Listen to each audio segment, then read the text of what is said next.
Pag-ampo para sa pamilya.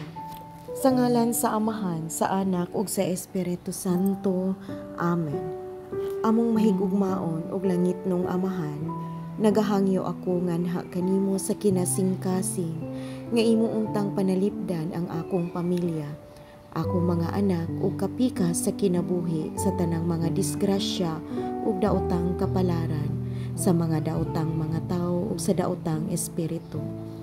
Lord, ubanan mo unta kanunay ang among mga anak, ilabi na sila nga kanunay anaa sa eskwelahan o sa tanghaan, nga dili na mo kanunay nga makita.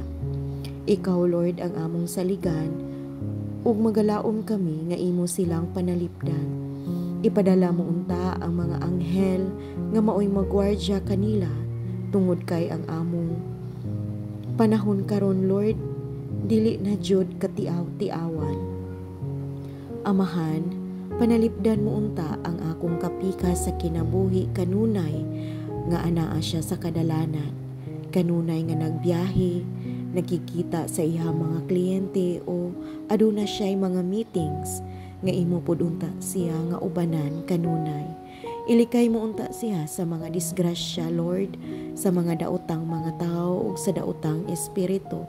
Ilayo mo unta siya sa mga tentasyon, ilabi na sa tentasyon sa pagpakasala.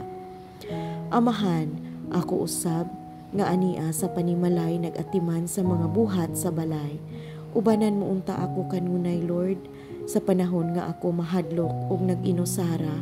Hinaot unta nga ikaw kanunay mag-comfort kanako.